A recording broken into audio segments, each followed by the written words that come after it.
E agora, pessoal, ritmo de carnaval? Que nada, nós vamos falar de coisa muito séria aqui agora. Você sabia que uma pesquisa divulgada pela empresa Robert Half de recrutamento e seleção mostra que os candidatos jovens e atualizados, eles têm maior preferência no mercado de trabalho?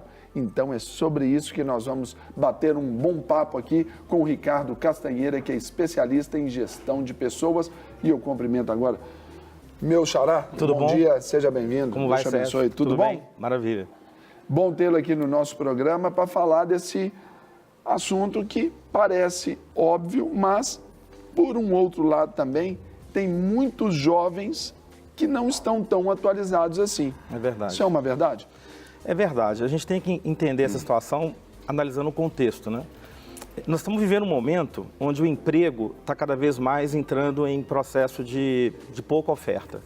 Então, a tendência no mundo é que haja menos emprego, menos oferta de emprego, não em função de crises cíclicas, mas é uma questão estrutural. As empresas elas estão se enxugando e cada vez mais as empresas são muito, digamos, elas mutantes, né? Elas mudam muito. E nesse contexto, pessoas jovens, elas têm mais resiliência e mais capacidade de se adaptar a esse dinamismo. Então, essa pesquisa da Robert Half, ela realmente faz muito sentido. O mercado normalmente procura pessoas jovens e, interessante, não necessariamente pessoas experientes em termos de vivência profissional, mas pessoas que têm capacidades socioemocionais que as fazem se adaptar melhor ao contexto das empresas, né? Então, nós vamos ver alguns percentuais que vão mostrar algumas dessas, assim, nos fazer entrar em algumas dessas realidades sobre esta atualização que os jovens devem estar buscando aí para ter sucesso aí no mercado de trabalho. Eu queria que colocasse na tela aí esse primeiro percentual, onde mostra que 64% dos recrutadores, eles dão preferência a candidatos jovens e com qualificações que os tornam atualizados na sua área. É uma fonte da pesquisa, né, da Robert Half, que é a empresa de recrutamento e seleção. Ricardo, eles dão preferência a candidatos jovens. Sim. Com as qualificações ali, aquilo que agrega aquela função pretendida, aquela área. Essa especialização, essa expertise, já é algo que essa turma mais jovem, eles estão buscando para atender essa demanda aqui, esse percentual de mais de 2/3 aí? Bom, a gente tem que dividir isso em duas questões. O mercado procura pessoas a partir de algumas competências. Primeiro tem os soft skills, que são as competências socioemocionais. E depois, por outro lado, tem os hard skills, que são as competências técnicas. As empresas estão buscando mais pessoas com soft skills do que com hard skills. Por uma questão muito simples. O mercado é dinâmico, o contexto concorrencial é muito forte, os ambientes de trabalho são muito dinâmicos. Agressivos, até a gente pode usar essa palavra, sim, né? Eu diria até tóxicos, né? E pessoas mais jovens têm uma capacidade melhor de adaptação. E também tem aquela história de empresas grandes, empresas pulverizadas, precisarem de pessoas que se deslocam com frequência. Então, uma pessoa, por exemplo, que tem no seu valor mais essencial a família, ela terá mais dificuldade de se locomover, de trocar de cidade. E os jovens têm mais esse dinamismo, essa capacidade de se adaptar. E o contexto é esse, né? Então, por exemplo, o Fórum Econômico Mundial, ele determinou que tem algumas características que vão ser essenciais no futuro. Para você ter uma ideia, a característica mais essencial será a empatia, que é a capacidade de você entender o que o outro está... Se ajustar exatamente. Ao meio, né? E cada vez mais, tanto dentro das empresas, quanto na relação da empresa com o mercado, as empresas precisarão de ter empatia para entender o que o consumidor quer, entender o que o cliente quer. E realmente entender, não é o foco no cliente, é o foco do cliente. E aí você tem que se colocar no lugar dele. Os jovens, eles têm essa capacidade de se adaptar a esse dinamismo mais facilmente. Essa pesquisa revela também que 36% preferem profissionais mais experientes, né? Profissionais experientes têm outras vantagens. Por exemplo, eles têm uma capacidade de lidar com conflitos muito melhor.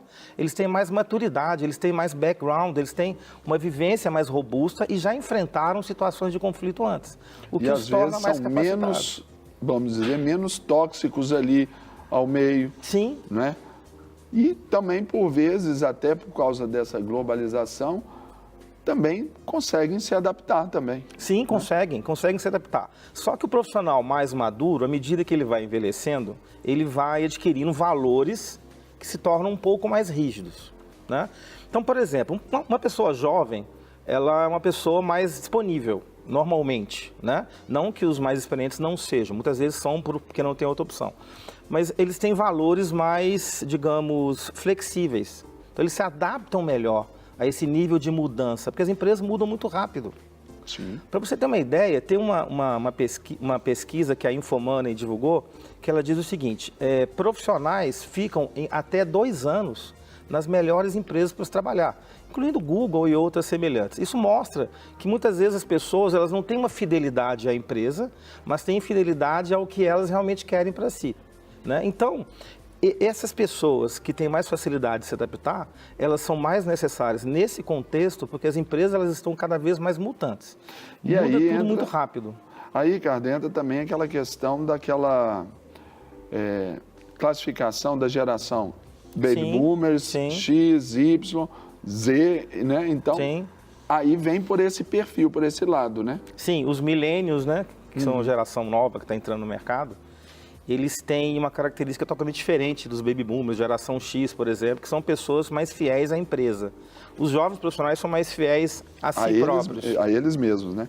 E é o que mostra aí essa segunda tela aí que a gente traz aí ao nosso telespectador, onde 90% dos recrutadores, eles preferem candidatos dinâmicos e inexperientes em contraste com os 10% que dão preferência a candidatos mais acomodados e experientes.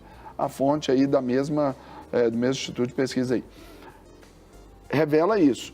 Até porque a empresa, ao buscar esse dinamismo e a experiência, a empresa também ela vai fazer o seu investimento naquela pessoa para dar essa empatia com o que ela quer e com o foco do cliente, não é isso? Exatamente. O profissional mais maduro, ele já traz uma carga de experiência maior. Então, é normal que ele tenha já hábitos e processos mais recrudescidos. O que não quer dizer que ele não possa ser flexível. Mas o profissional jovem, ele é mais fácil de ser moldado. Não é uma palavra que eu gosto muito de utilizar, não. A gente não pode moldar ser humano, vamos combinar, né? Mas essa é uma prática do mercado. Os profissionais jovens são mais adaptáveis e têm mais disponibilidade para se adaptar à cultura da empresa, aos valores da empresa, ao que a empresa entende que é essencial, né? Para lidar com essa volatilidade que é o mercado hoje, extremamente volátil, né? E aí, quando a gente fala que o emprego está cada vez mais escasso, eu volto a repetir que esse é um dado importante. E eu chamo a atenção dos jovens que estão eventualmente me ouvindo. É muito importante o conhecimento, é muito importante ler de tudo, é muito importante você ser uma pessoa aberta a várias vertentes de conhecimento, não só do ponto de vista técnico, mas do ponto de vista cultural, entender o que está acontecendo no mundo. A prova disso é o próprio exame do Enem. Exatamente. Que requer ali essa amplitude ali, que esse espectro abra, até, por exemplo, no caso de um tema de uma redação. Exatamente. Que é um fator preponderante ali para você ter uma boa classificação ou não. Não é isso? É verdade. Agora, Ricardo, vamos para mais um outro dado importante sobre essa preparação dos jovens para o mercado de trabalho. Então, põe na tela, por favor, produção.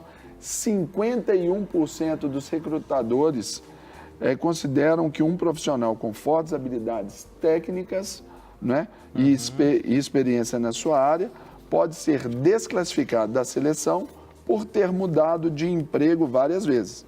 Para 49%, o fato de pular de emprego em emprego não tira esse candidato do páreo. Ali, segundo a margem de erro do Ibope, 2 para cima e 2 para baixo, está no empate técnico. Empate técnico, exatamente. Essa é uma questão complexa. O que acontece? Eles alegam que se você fica menos tempo numa empresa, você tem pouco tempo de consolidar os projetos que você iniciou. Né? Essa é uma alegação que eles dizem. Isso é o que joga contra, né? Exatamente. O fato dele, por exemplo, não ter tido tempo ou não ter tido, na visão, eventualmente, no recrutador, um comprometimento em permanecer e concluir projetos, pode levar ao entendimento de que ele fará o mesmo nas próximas empresas. O que não é necessariamente uma verdade, mas é uma estatística. E essa estatística, ela leva as empresas a analisarem esse tipo de situação e as colocam numa posição defensiva. será que eu vou investir num cara que não conseguiu ficar nas outras empresas muito tempo? Até que ponto isso vai gerar resultado para mim? Até mesmo pensando ali na questão de gestão, bom, eu faço um investimento na vida dele, na vida deste funcionário, desse colaborador e, dentro em pouco, se alguém acenar com uma proposta melhor de trabalho, ele vai. Então tem esse lá também que já faz parte dessa competitividade toda aí no mercado de trabalho. Né? Agora tem o outro lado da moeda, né? As próprias empresas, elas promovem muitas mudanças. E elas são muito suscetíveis ao mercado, ao consumidor, aos concorrentes, às regulamentações governamentais, inclusive. Então, isso também promove um índice de permanência médio das pessoas nas empresas menor. Então, eu costumo dizer que hoje o tempo de permanência médio gira em torno de 2 a 3 anos. 2 a 3 anos. Então, essa é uma tendência de mercado. Então, me parece, não é possível, digamos, você taxar alguém que fica menos tempo como alguém que não é viável. Porque isso é uma tendência de mercado. A volatilidade, ela se dá em todos os aspectos, inclusive na permanência da pessoa, por conta do desejo da empresa. Muitas vezes a empresa tem pouca paciência para esperar o profissional dar resultado. E aí, o que ela vai fazer? Por exemplo, tem líderes que têm menos paciência para resultado, outros são mais desenvolvedores. Então, muitas vezes, a permanência do indivíduo depende muito do líder. Até porque a gente poderia colocar aqui sobre esse contexto, aí eu peço a quarta tela para a gente. Sim. 70% dos profissionais desempregados entrevistados não recusariam uma oportunidade se a remuneração fosse inferior à que eles ganhavam anteriormente. Aí eu coloco esse dado, Ricardo, o seguinte, muitas vezes também por esse perfil, a empresa querendo um profissional mais jovem, inexperiente, até por questões de valores, de remuneração, e às vezes esse profissional que já começou, ele vê ali acenando para ele ali uma nova oportunidade, até de evoluir, tem essa concorrência, esse fato ali, não tem? Tem, é verdade. Profissionais mais jovens que estão entrando no mercado, eles se submetem a remunerações inferiores, natural. E profissionais que já estão há mais tempo, como há menos oferta para eles, né, eles se submetem também a ganhar menos, a valores menores, eventualmente... E nem sempre conseguem. E nem sempre conseguem. Por causa até de excesso de qualificação. Né? Exatamente. Eles têm uma expectativa de que dentro da empresa eles possam fazer uma caminhada em direção a uma posição que seja compatível com o perfil deles, ou uma expectativa de usar aquele trabalho como uma ponte para quando vier a oportunidade dos sonhos. Né? E aí acaba que torna-se algo meio cíclico, né? Então esse profissional, a empresa contrata, opta, né, boa parte, por profissionais inexperientes. Sim. Onde ali a remuneração vai ser um pouco menor. Esse vai querer alcançar posições maiores e remunerações maiores. Sim. Com um determinado tempo, se ele fica desempregado, o tempo passou aí, ele se sujeita a ganhar menos. Exatamente. Aí a empresa também ela já pensa, olha, eu não vou contratar também esse profissional, porque ele tem muita qualificação. Eu pagando menos, também depois, na hora que ele conseguir algo maior, vai me deixar. Voltou ali, é uma estaca zero. Exatamente. Né? Eu acho que, na verdade, a seleção deve ser feita caso a caso. Eu queria até aproveitar e fazer uma defesa dos profissionais experientes aqui. Sim. Porque os ambientes de trabalho são muito tóxicos e muito por conta desse ritmo acelerado, da concorrência interna que a própria empresa estimula, das diferentes gerações que pensam de forma diferente, são mindsets diferentes. Então, o profissional experiente, além da carga de experiência e vivência dele, inclusive técnica, ele tem também a capacidade de mediar, que hoje eu acho que é uma competência essencial e que vem dessa questão da empatia também. E aquela, por exemplo, a gente vai tomando aqui um exemplo bem simplista aqui, por exemplo, um time de futebol. Sim. Não adianta você colocar um time só de garotos. Não. Você tem que mesclar com a experiência de alguns jogadores mais velhos em algumas posições estratégicas. Exatamente. Não é isso? Exatamente, perfeito. Gente, para terminar a semana aqui, começamos, né, com o nosso De Tudo Um Pouco, um assunto extraordinário como esse, principalmente nesse tempo de recolocação profissional, nesse tempo aí onde a gente ora para que o Brasil, reativando a economia, as opções de trabalho, de emprego, elas sejam retomadas para a gente diminuir esse déficit aí de mais de 12 milhões de desempregados, né? Então, contamos aqui com a sabedoria, com os ensinamentos do Ricardo Castanheira, que é especialista em gestão de pessoas. Ricardo, sucesso, Deus Obrigadão. abençoe e bom feriado para você. Valeu, Sérgio. Obrigado. Valeu.